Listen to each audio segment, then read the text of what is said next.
We're going to have Joe Biden joining us right now. Here he is, the chairman of the Foreign Relations Committee. Senator Biden, I know you've been the foreign affairs expert for the Democratic Party. Were you shocked to hear we do not face a weapons system under production in Iran? No, I never believed we were. And I said it. I've been trying to engage Iran way back 5 years ago with Dick Lugar and others trying to engage them. Look, this is not, if this weren't so deadly earnest, this isn't about curiosity, it's about credibility.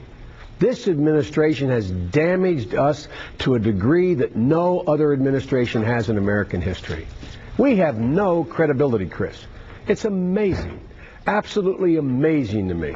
Were it not for the fact, your point about it making it virtually impossible for them to go to war now, were it not for that silver lining, which is immense, this is unconscionable. It's unconscionable.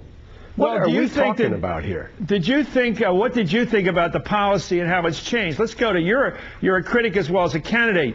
The policy of this administration was to scare the bejesus out of everybody in the world that we were going to face a World War III. Those are the president's phrases there, World War III. And now, what do you think the policy is now? Despite what he said today at the press conference, what is our policy now, do you think?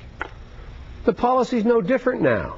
The policy, the rhetoric's going to change. The policy's no different. I made a major speech yesterday on Iran. I've laid out in detail over the last 5 years exactly what we should be doing with Iran, which was diametrically opposed to everything this president is doing. Now look what's happened, Chris.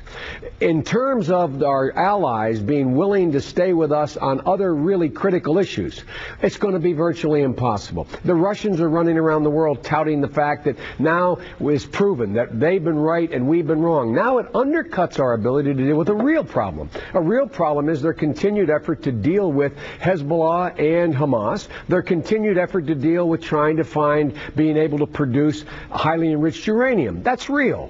That's real. And now what's happened? Now, and secondly, what have we done?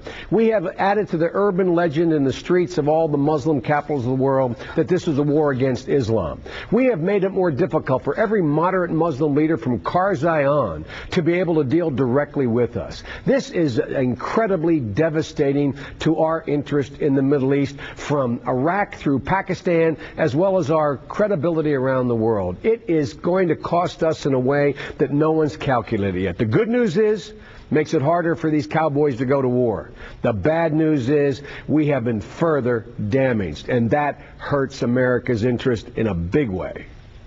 Well, this propaganda war that's been fought now for years now, the phrases like weapons of mass destruction that you and I never heard of growing up, regime change, all the rest of it, homeland, all the rest of the new language we've learned from this crowd that came in a few years ago. So around the late 90s, they started pushing this.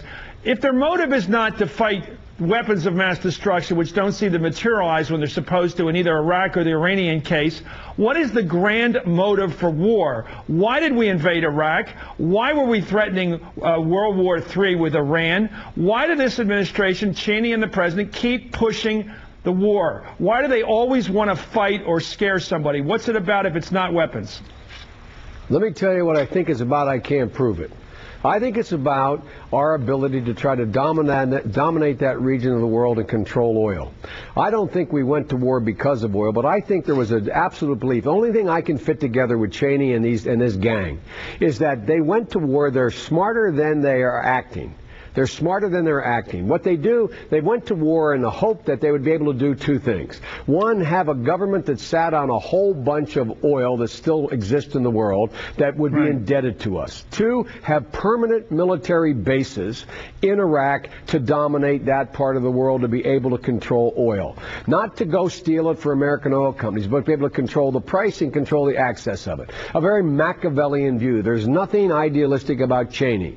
I don't know what President Bush thinks, but I think he's bought hook, line, and sinker the Cheney rationale that the only way for us to be able to be dominant in the 21st century is to use our overwhelming power in the face of the moral disapprobation of the rest of the world, threaten the rest of the world, and that's how we'd avoid war in the future. I think these guys are irresponsible, but the thing that angers me the most, and it angers me, Chris, is how incomprehensible it is for anyone to think that the president did not know that his intelligence agencies didn't believe what he was saying. I believe that's why these guys came out with it now. 16 American intelligence agencies uniting, saying, I'm not going to wear the jacket again on this one.